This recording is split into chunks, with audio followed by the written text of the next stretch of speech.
સિયા ગોયલ અને ચેતન ચૌધરીનું ભાગ્ય શું હશે? શું એક પ્રેમી જોડીનું ષડયંત્ર સાબિત થશે કે પછી આ કેસ પણ કાયદાના પેચોમાં ઉલઝીને રહી જશે? આ એ જ તપાસ છે જે હવે નક્કી કરશે કે સિયા ગોયલ અને ચેતન ચૌધરીને આજીવન કેદ થશે કે પછી ફાંસી થશે કે પછી બંને નિર્દોષ સાબિત થઈને છૂટી જશે. અહીં સવાલ ઊભો થાય છે કે જો આ ખરેખર અકસ્માત હતો તો બરાબર એ જ જગ્યાએ બરાબર એ જ કગાર પર 4 દિવસની અંદર બીજી વાર જવાની શું જરૂર હતી? કે શું એક ઇન્સાફ ખરેખર મળશે?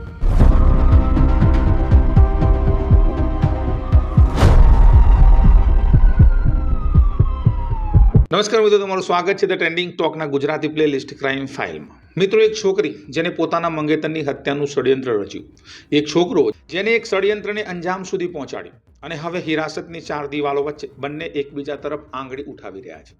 સવાલ એ નથી કે કેતન અગ્રવાલનું મોત કેવી રીતે થયું. સવાલ એ છે કે શું સિયા ગોયલ અને ચેતન ચૌધરીને સજા મળશે કે નહીં, કે પછી કાયદાની પેચીદગીઓમાં આ કેસ પણ એક સેંકડો મામલાઓની જેમ નબળો પડી જશે, જ્યાં પુરાવા હોવા છતાં ગુનેગાર છટકી જાય છે. જે જવાબ આવનારા મહિનામાં અદાલત આપશે એનો પાયો અત્યારે અને આ જ ક્ષણે પુણેની એક તપાસ ટીમ નાખી રહી છે. અને આ પાયો જેટલો મજબૂત હશે એટલો કેસ મજબૂત બનશે.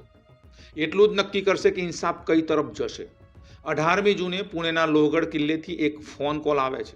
એક મહિલાનો ધ્રુજતો અવાજ છે અને કહી રહી છે કે એનો મંગેતર ફોટો પાડતી વખતે લપસીને 350 ફૂટ ઊંડી ખીણમાં પડી ગયો છે. પોલીસ માટે એ દિવસે આ ફક્ત એક અકસ્માત હતું, એક્સિડેન્ટલ ડેથનો એક કેસ હતો. ફાઇલ બંધ થવાની તૈયારી હતી, પણ એક ડિટેલે આખી તપાસની દિશા બદલી નાખી. જે દિવસે કેતનનો મૃતદેહ બહાર કાઢવામાં આવ્યો, દરેક જણ રડી રહ્યું હતું ત્યાં, પણ એક વ્યક્તિ રડતી નથી. એ ચૂપચાપ ઊભી હતી. સિયા ગોયલ, કેતનની મંગેતર, સંપૂર્ણપણે શાંત દેખાતી હતી. એ હતી પહેલી કડી જેને તપાસકર્તાઓના મનમાં એક સવાલ ઊભો કર્યો. અને એકવાર જ્યારે એ સવાલ ઉઠ્યો ત્યારે પોલીસે દરેક એંગલથી આ કેસને ખંગોલવાનું શરૂ કર્યું. આ એ જ તપાસ છે જે હવે નક્કી કરશે કે સિયા ગોયલ અને ચેતન ચૌધરીને આજીવન કેદ થશે કે પછી ફાંસી થશે કે પછી બંને નિર્દોષ સાબિત થઈને છૂટી જશે. કેતન અગ્રવાલ પુણેના એક પ્રતિષ્ઠિત બિલ્ડરના પરિવારનો દીકરો. ફેબ્રુઆરી 2026માં સિયા ગોયલ સાથે એની સગાઈ હતી. લગ્ન નવેમ્બર ઉદયપુરમાં થવાના હતા અને બહારથી જોવામાં એક સામાન્ય ખુશખુશાલ સંબંધ. પણ તપાસ એજન્સીઓએ જ્યારે ફોન રેકોર્ડ ખંગોલ્યા, જ્યારે ઊંડી તપાસ શરૂ કરી, ત્યારે સામે આવ્યું એની આખી તસવીર બદલી નાખી. સિયા ગોયલ અને ચેતન ચૌધરી વચ્ચે છેલ્લા 7 મહિનામાં 2000થી વધુ વખત ફોન પર વાત થઈ રહી હતી. આ કોઈ સામાન્ય ઓળખાણનો સંબંધ નહોતો, આ એક અલગ રિલેશનશિપ. મિત્રો, પોલીસ સૂત્રોના જણાવ્યા મુજબ સિયા પહેલેથી જ ચેતન સાથે રિલેશનશિપમાં હતી અને કેતન સાથે લગ્ન કરવા માંગતી નહોતી. પણ સગાઈ તોડવાનો અર્થ એ હતો કે પરિવારની સામાજિક બદનામી. તો તપાસકર્તાઓના જણાવ્યા મુજબ એને બીજો રસ્તો પસંદ કર્યો. અને અહીંથી તપાસની ટાઈમલાઈન પર ધ્યાન આપવું જરૂરી છે મિત્રો, કારણ કે આ એ જ ટાઈમલાઈન છે જે અદાલતમાં સૌથી મોટું હથિયાર બનવાની છે આવનારા દિવસોમાં. પોલીસ અધિકારી સંદીપસિંહ ગિલના જણાવ્યા મુજબ 31 મેના રોજ સિયા જાતે જ કેતનને લોહગઢ કિલ્લે લઈ ગઈ હતી અને ત્યાં એક ખાસ જગ્યા વિંછુ કાંટા કગાર તેને ધ્યાનથી જોઈ હતી. અને 4 જૂને ફરી પ્રયાસ થયો, પરંતુ કેતનની માતાના વાંધાના કારણે એ પ્લાન ટળી ગયો. પછી 14 જૂને સિયા કેતનને ફરી એ જ કિલ્લે લઈ ગઈ અને પોલીસના જણાવ્યા મુજબ ત્યાં એને કેતનને ખીણ તરફ ધક્કો મારવાનો પ્રયાસ કર્યો. કેતન અંદર પડ્યો પણ એક ઝાડી પકડીને બચી ગયો. અહીં સવાલ ઊભો થાય છે કે જો આ ખરેખર અકસ્માત હતો તો બરાબર એ જ જગ્યાએ બરાબર એ જ કગાર પર 4 દિવસની અંદર બીજી વાર જવાની શું જરૂર હતી? આ એ જ સવાલ છે જેનો જવાબ અભિયોજન પક્ષ અદાલતમાં આપવાનો પ્રયાસ કરશે. અને આ જ એ સવાલ છે જેનો નબળો સાબિત કરવાનો પ્રયાસ આ બચાવ પક્ષ કરશે. 18મી જૂને સિયા ફરી કેતનને એ જ કિલ્લે લઈ ગઈ, પણ આ વખતે એકલી નહોતી. એ સીસીટીવી ફૂટેજમાં એક વ્યક્તિ દેખાયો, હુડી પહેરેલો, જૂનની 33 ડિગ્રી ગરમીમાં દૂરથી બંનેનો પીછો કરતો. પાછળથી ડિજિટલ પુરાવામાં સાબિત થયું કે વ્યક્તિ ચેતન ચૌધરી હતો. પોલીસના જણાવ્યા મુજબ આ વખતે સિયા અને ચેતનને મળીને કેતનને એ જ કગાર પર ધક્કો માર્યો. 350 ફૂટ નીચે પડે છે કેતન, અને આ વખતે કોઈ ઝાડી નહોતી. અહીં સુધીની વાર્તા તમે કદાચ જાણી ચૂક્યા હશો અને ઘણીવાર સાંભળી ચૂકી હશે. પણ અસલી સવાલ હવે શરૂ થાય છે કે આ પુરાવાના આધારે શું અદાલતમાં હત્યા સાબિત થઈ શકશે? ભારતીય કાયદા હેઠળ હત્યા અને ગુનાહિત ષડયંત્રની કલમો અત્યંત ગંભીર છે. સજા આજીવન કેદથી લઈને મૃત્યુદંડ સુધી મળી શકે છે, પણ સજા મળવા માટે અભિયોજન પક્ષે એક વસ્તુ સાબિત કરવી પડશે, જે કાયદાની ભાષામાં સૌથી મુશ્કેલ છે: નિયત. એટલે કે એ સાબિત કરવું પડશે કે ધક્કો જાણી જોઈને અપાયો હતો, અકસ્માત નહોતો. અને અહીંથી જ કેસની અસલી લડાઈ શરૂ થવાની છે. રેસ્ક્યુ ઓપરેશનમાં સામેલ એક વ્યક્તિના જણાવ્યા મુજબ કેતનના માથા પર ગંભીર ઈજાઓ હતી. એની માથાની ખોપડી પર ખરાબ રીતે ઈજાઓ થયેલી હતી. આ ફોરેન્સિક વિગત આગળ જતા અદાલતમાં મહત્વની ભૂમિકા ભજવી શકે છે, કારણ કે મિત્રો એ ઈજાઓની પેટર્ન એ બતાવી શકે છે કે પડવું અકસ્માત જેવું હતું કે જાણી જોઈને ધક્કો મારવા જેવું. મિત્રો, ઘટના સ્થળ હાજર એક પોલીસકર્મી જ્યારે કેતન જીવિત છે એવી વાત કહે છે અને એને હોસ્પિટલ લઈ જવું પડશે એવી રજૂઆત કરે છે, ત્યારે સિયાનું રિએક્શન બિલકુલ બદલાઈ ગયું હતું અને પરિવારના સવાલોના જવાબ આપવાનું સિયાએ બંધ કરી દીધું હતું. આ પહેલું વર્તન હતું જેને કેતનના પિતા વિશાલ અગ્રવાલના જણાવ્યા મુજબ પરિવારમાં શંકા પેદા કરી. તપાસ આગળ વધે છે. પોલીસ સિયાના ભાઈ સાહિલ ગોયલની લગભગ 10 કલાક પૂછપરછ કરે છે. સાહિલે જણાવ્યું કે આ ચેતન અને સિયાએ ક્રિકેટ મેચ દરમિયાન મળ્યા હતા. હવે તપાસ એજન્સીઓ આ એંગલ પર પણ કામ કરી રહી છે કે શું સાહિલને આ સંબંધ વિશે પહેલેથી ખબર હતી કે કેમ? શું એને જાણી જોઈને પરિવારથી કંઈક છુપાવ્યું?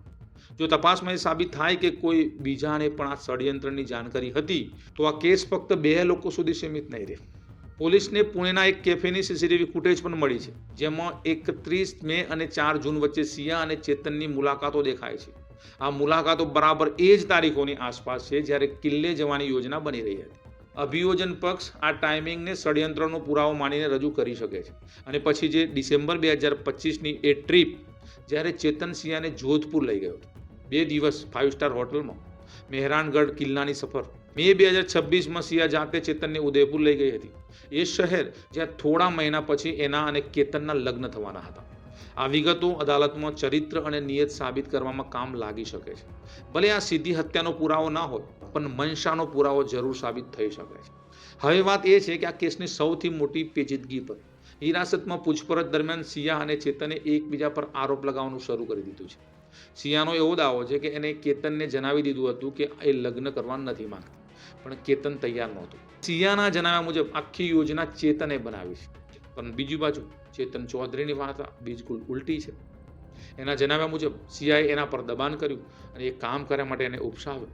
અને મિત્રો, પોલીસ અધિકારીના જણાવ્યા મુજબ અત્યાર સુધીની તપાસ એ જ ઇશારો કરે છે કે આખું ષડયંત્ર સિયાએ રચ્યું હતું. પણ આ હજુ પોલીસનો દાવો છે, અદાલતનો ફેસલો નથી. આ જ બ્લેક ગેમ આવનારા ટ્રાયલમાં સૌથી મોટો વળાંક બની શકે છે. જો બચાવ પક્ષ આ વાત સાબિત કરી દે કે ફક્ત એક વ્યક્તિએ અસલી મનસા સાથે કામ કર્યું અને બીજો ફક્ત સામેલ થયો, તો સજાની માત્રામાં મોટો ફરક આવી શકે છે. તપાસ ટીમ હવે ફોરેન્સિક રિપોર્ટ અને ડિજિટલ પુરાવાની સંપૂર્ણ ચકાસણીની રાહ જોઈ રહી છે. છેલ્લા દિવસોમાં પોલીસ સિયાને ફરી લોહગઢ કિલ્લે લઈ ગઈ, ઘટનાનું રિકન્સ્ટ્રક્શન કર્યું અને ફોરેન્સિક ટીમે પણ ઘટના સ્થળની પુરાવા એકઠા કર્યા. અને આ રિકન્સ્ટ્રક્શન પ્રોસેસ અદાલતમાં ખૂબ જ મહત્વની સાબિત થઈ શકે છે, કારણ કે એનાથી એ નક્કી થશે કે ઈજાઓની પેટર્ન, પડવાનો એંગલ શું હતો. અને મિત્રો, ઘટના સ્થળની ભૌગોલિક રચના એ પોલીસની વાર્તા સાથે મેળ ખાય છે કે નહીં?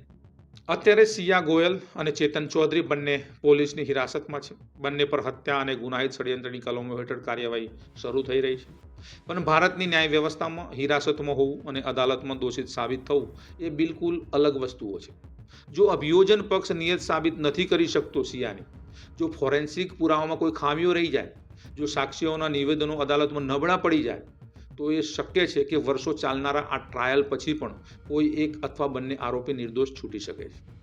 અને આ જ એ અનિશ્ચિતતા છે જે આ કેસને ફક્ત એક ક્રાઇમ સ્ટોરી નહીં, પણ એક લાંબી કાનૂની લડાઈ બનાવી દેશે. આવનારા મહિનાઓમાં જે થશે એ નક્કી કરશે કે શું ઇન્સાફ મળશે, શું ફોરેન્સિક રિપોર્ટ પૂરા થશે, ચાર્જશીટ દાખલ થશે અને સાક્ષીઓ અદાલતમાં હાજર થશે. અને મિત્રો, ત્યારે શરૂ થશે અસલી લડાઈ, જ્યાં પુરાવા, સાક્ષી અને કાનૂની દલીલો નક્કી કરશે કે સિયા ગોયલ અને ચેતન ચૌધરીનું ભાગ્ય શું હશે. શું એક પ્રેમી જોડીનું ષડયંત્ર સાબિત થશે કે પછી આ કેસ પણ કાયદાના પેચોમાં ઉલઝીને રહી જશે? જવાબ હજુ આવવાનો છે, બાકી છે. પણ મિત્રો, જ્યાં સુધી અદાલતનો ચુકાદો આવતો નથી ત્યાં સુધી આ એક સવાલ હવામાં લટકતો રહેશે, હવામાં તરતો રહેશે કે ખરેખર આ અદાલતનો ચુકાદો આ બંને આરોપીઓને સજા અપાવશે કે નહીં.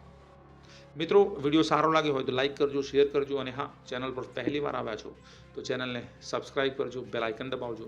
મળીએ ત્યાં સુધી તમે સેફ રહો, સલામત રહો. જય હિન્દ, જય ભારત, જય ગરવી ગુજરાત.